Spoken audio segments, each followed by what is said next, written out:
Please welcome Max Ottignon, co-founder at Ragged Edge.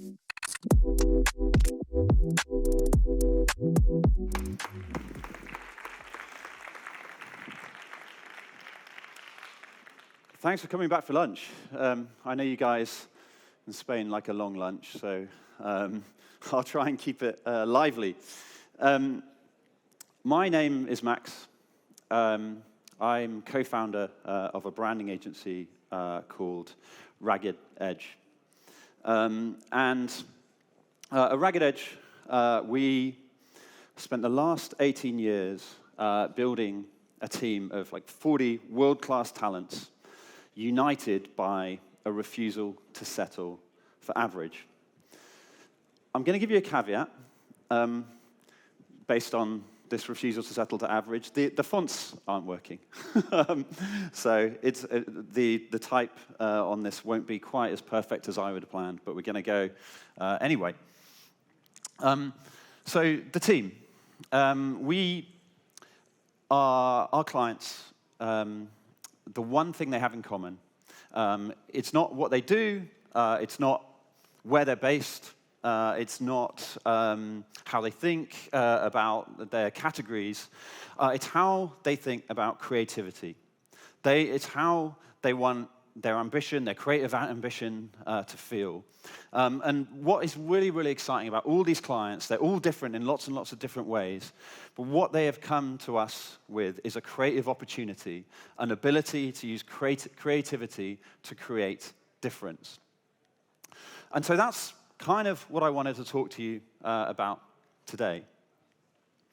I think this is a bit of a different type of talk to what you guys have seen so far today. I'm not an AI creator, but the agency, Ragged Edge, my agency, we are involved in AI. Of course we are. We're involved in creativity. Everyone's involved in AI now. And what I wanted to talk about was some of the challenges that we're having as an industry, some of the challenges that we're having in creativity generally as creative people. And I think the mindset, this real challenge that we have, this mindset issue that we have in the industry at the moment. We were given a thrilling promise. What Sam Altman told us a few years ago was that generative AI has a potential to democratize access to creative tools, to empower people to express themselves in new and exciting ways. That's incredible. We all want that. But certainly for the first few years, we were presented with this like quite uninspiring reality, where the reality didn't quite live up to the promise. And I think also there was a communications issue as well. So in March this year, ChatGPT 4.0 launched. Catchy name. Sam Altman, the founder of OpenAI, obviously, he probably could have launched it by talking about the sort of incredible potential this technology has on so many different human levels, whether it's curing disease or ending the climate crisis, any of that stuff. But what he actually chose to launch it with was by taking our most beloved, soulful creators, in this case, Studio Ghibli, and reducing it down to its absolute bare bones, stripping out the soul, stripping out the heart, and just leaving this soulless aesthetic, which then started to multiply. And so everybody started doing it. And everybody suddenly started looking the same. And then even this happened. And like, to me, this read like OpenAI was telling creative people to fuck off. It was saying, fuck you, we don't value this stuff. We don't value creativity. They'd taken something beautiful and they reduced it to its bare bones. But I think what's really important to remember is this is not a tech problem. This is not a problem with the technology. AI as a technology is incredible. It's a problem with our mindsets. And honestly, like the creative industry, we were like making slop long before AI came along, right? And so was the rest of the world. It's kind of been this race to the bottom where, like, suddenly, like, skylines all look the same, interiors all look the same, cars all look the same. Even our faces now, like, we've got Instagram faces, we're all making ourselves look the same. It's depressing. And sure enough, my industry, branding, followed suit. And what had been at one point this transformational strategic tool that could turn a bank like Monzo into a symbol of identity, what could turn an oat milk into this like cultural behemoth, what could almost make erectile dysfunction cool, almost. This amazing transformational strategic tool became something different. This formulaic, repeatable exercise in aesthetics. And to prove it, I wanted to show you, I'm not going to show a bunch of boring brands that are out there at the moment, because that felt mean. I'm going to show you what we made in half a day in the studio. Pick a friendly name, so Levo. Give it a warm, crafted logo type, a modern color palette, a headline typeface that feels complimentary, an irreverent tone of voice, live, laugh, Levo. I actually think that's pretty good. And add some expressive illustrations. And suddenly you've got a brand. You've got this amazing brand of effortless tomato sauce. Or have you got a payments brand? And it's so commoditized that the brand itself is meaningless. It could be anything. It could be tomato sauce. It could be payment. It could be anything. And branding has become faster. It's become cheaper. It's become more efficient. It's become so easy that an AI could do it. And so it's no surprise, really, that the conversation now is like quite resigned. But I think there's this real confusion at the heart of the industry. You have, on the one hand, AI, this amazing technology, is so good at basically performance marketing, about creating short-term, conversion-focused, contextual, personalized, low-cost, measured in seconds assets. It's amazing for that. And optimizing for efficiency in performance marketing makes perfect sense. But in branding, it's different. Branding is about long-term. It's about driving awareness. You have to be really consistent over time. You have to create shared meaning around millions of people. Costs of, the media costs for any given asset can be millions and millions. And the results can be measured in years, if not decades. So if you're optimizing for efficiency, you're kind of missing the point. Like, this isn't about efficiency. And if you don't believe me, like, listen to the AI companies themselves. And OpenAI, while they talk about, like, efficiency and time and stuff like that, what they're actually doing is they're making some incredible ads with some incredible agencies. They've hired Mother. They're using Studio Dunbar to create some incredible motion behaviors, sonic behaviors. Dynamo, the type foundry, to create some incredible typeface. Anthropic are doing the same. This big brand campaign that feels so human, that's like, you know, it's got an idea at the heart of it. It is nothing like the sort of slop that some people are producing. And that's because in branding, fast, efficient, cheap just doesn't work. It doesn't work. And this is the reason why. Because since people started branding cows back in 2000 BC, the whole point of a brand, the sole point of a brand, has been to make your product, your organization, your service uniquely recognizable. That is the point of branding. So for a brand to do its job, it has to be clearly recognizable. And to be recognizable, it has to be clearly different to its competitors. And just to illustrate this, there's this amazing study by this lady called Hedwig von Restorff, who did the study in the 1930s, 1933. And basically what she showed is, in a list or in a series of things that look the same, the thing that looks the most different is the thing you'll remember. It's pretty simple, but I think actually really powerful.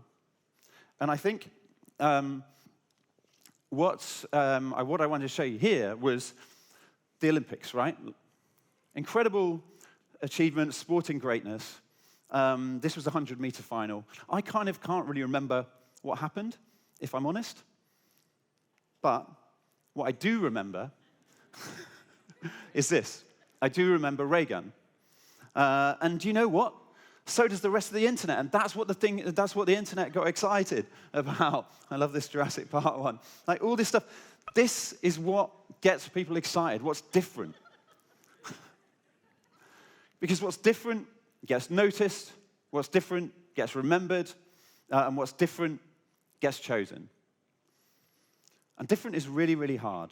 And I think as an industry, it's time for a bit of a mindset shift from using AI to drive efficiency, so faster, cheaper, more predictable, to using AI to unlock difference, memorable, engaging, effective.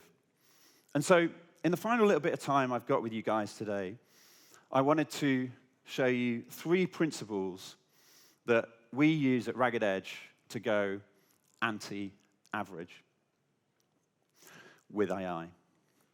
The first thing is, I think, a battle we've all got to fight here, which is this fight for quality, not quantity. And the principle that we have at Ragged Edge is basically very, very simple. Don't ship anything unless it's the same quality or better than anything we'd make without AI. Pretty simple principle. We made this brand for Wise, the fintech, a huge global company operating all over the world. It was really successful. We did it in 2023, so kind of like before AI was really a thing. The result was incredibly successful. It was like drove huge shareholder growth. It increased conversions. It did everything that a brand needed to do. But as they started to scale it, we did a photo shoot as well, a big photo shoot all over the world. And as they started to scale it, they felt like they needed more assets. And so an image platform came up to them and said, basically, we've got this amazing platform. All you need to do is just upload your photography, type one prompt, and a product will spit out production-ready imagery. This is the production-ready imagery. It's like, fucking hell. And this is what they gave us.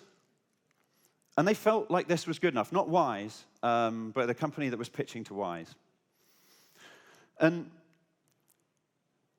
it would have been really, really easy at that point to just give up and say, the technology's not ready yet. No, we're not ready to go. But instead, what we did and Wise did, and we worked together to try and figure out a workflow that could take the quality and deliver it at scale. One of the really important things we did is made sure that the photographer was happy. We did a sort of commercial deal with him. We worked through concepting, we worked through the prompting, we worked through the generation, we worked through more generation, editing, upscaling, and then ultimately like quite a lot of retouching for every single image. And we ended with this grid of images.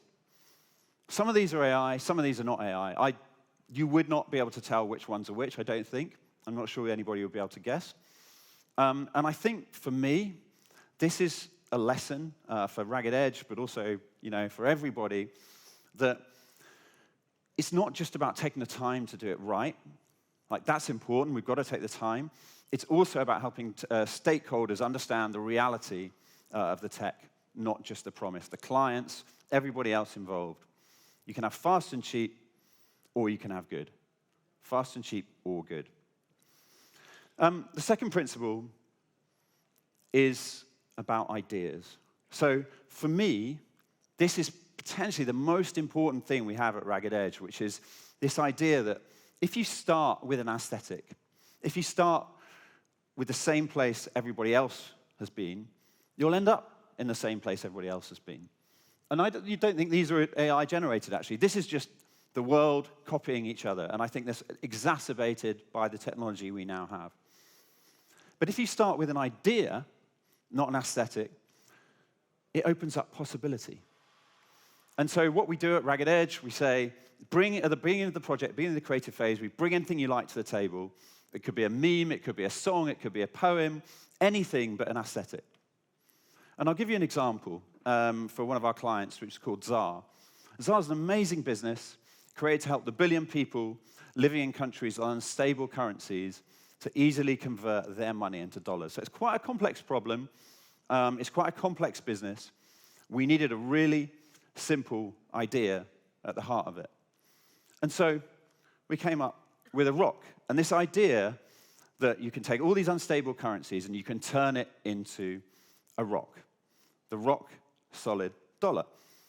And then at concept phase, what AI gave us was this ability to explore at pace lots and lots and lots of different opportunities, lots and lots of different creative concepts, train models, try different things, try different typography.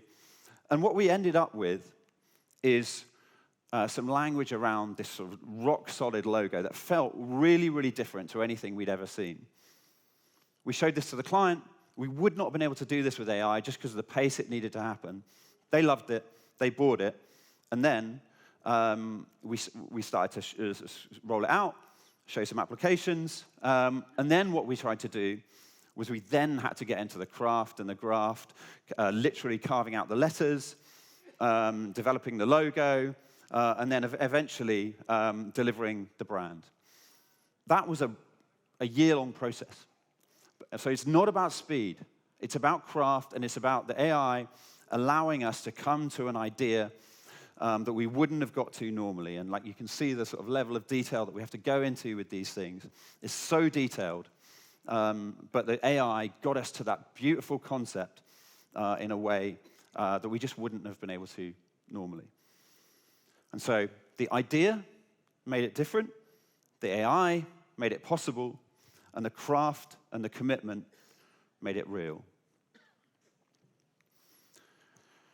So concept-driven work, whether it's with AI, whatever it is, inspires different results. And then the final principle, before I leave you guys today, is a mindset that I think is so, so important for all of us. Things are changing so quickly at the moment. You have to embrace a growth mindset.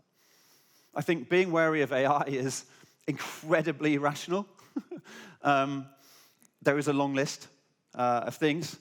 Skynet being my biggest fear, and thanks, Tay, for making that feel really real earlier on today.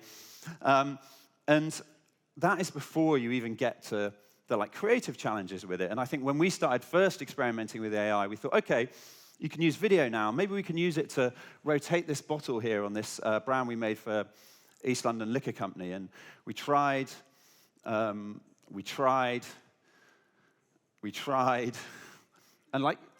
at this point, it's getting so frustrating. And just every single time. And then we got to this final one, and we were just like, you know what? Fuck this. What even is that? And I think the challenge we have is a lot of the creative community has started to feel that frustration. They've had those initial tries, and they've started to feel like this. This was a client I spoke to, a design leader, a client I spoke to the other day.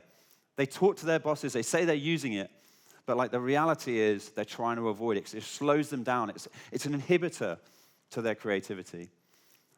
Unbelievably, I spoke to a CEO of one of our clients, and I really won't name this guy, who says, we have to exaggerate the impact of AI that we're having to our investors. The investors expect it. And so there's this real challenge here that I think is being mirrored more globally, and there was a famous MIT study, wasn't there, about the Gen I divide and how 95% of corporate generative AI pilots are failing. That's quite scary. But I think generally in the world, it's all about optimism. It pays to be optimistic. Optimists live longer. They're generally more successful. A growth mindset, an optimistic mindset is probably rational here. And I can speak to this because when I started Ragged Edge with my business partner, Matt, our branding agency came about because we could think in a digital way when everybody else was only thinking in a print design. That's how old I am and how far back this goes, 2007. So for us, the inability of everybody else to adapt was a huge, huge opportunity. We've seen it again in my industry with the transition from InDesign to Figma. And we were early adopters of Figma. And what that enabled us to be is like to be miles ahead of everybody else in terms of digital product design and in terms of integrating with our tech-led clients. And so I think this shift is the same shift we all have to make here. Lots of people will hold on to this idea that AI destroys creativity. Lots of people hold on to that, and it will feel very rational. There's lots of very good reasons for it. We, as an industry, have to help people and show people how actually it can be the opposite if that is your mindset. AI can unlock creativity. I spoke to, as sort of preparation for this talk, I spoke to a few people at the agency. I was asking them, like, did you use AI today? How did you use it? Every single person says yes. They use it every single day. But they're all using it in different ways. Everybody is using it in a fundamentally different way to solve a very specific problem, a big problem, a small problem. It doesn't make our projects faster. It doesn't make them cheaper. It doesn't make them more efficient. But it makes them better.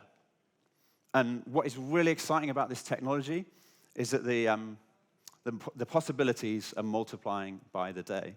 I love this quote from our client, Josh, at Wise. AI will make good designers better, and it will make bad designers faster.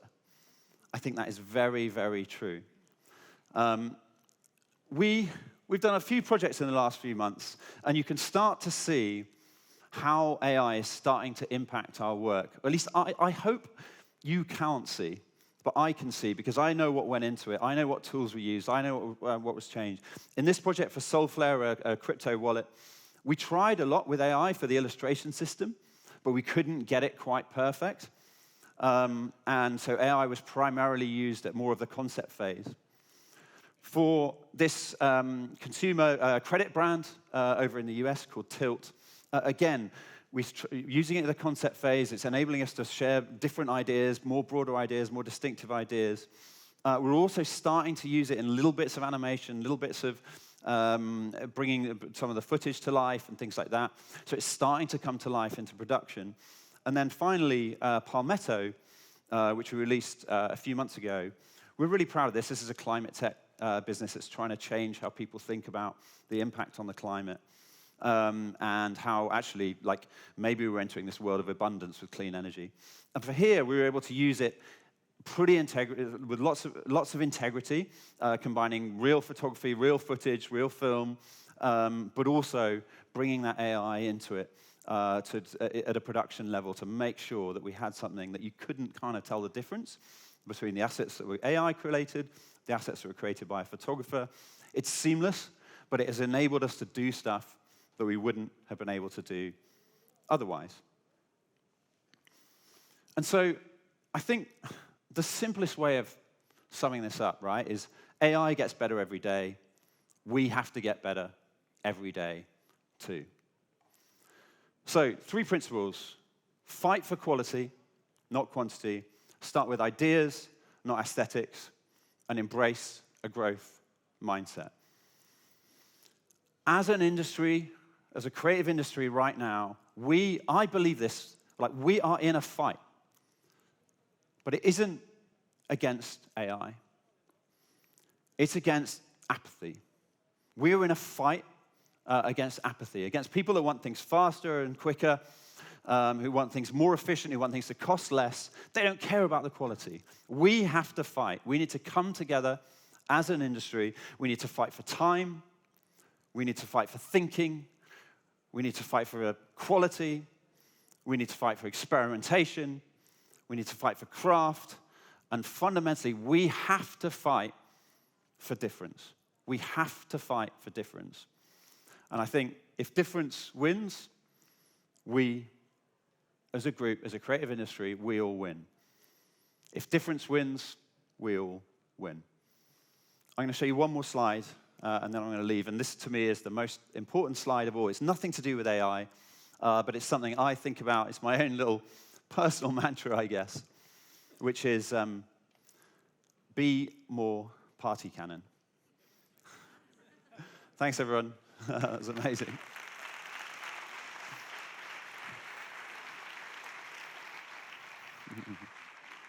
Thanks. Thanks, man.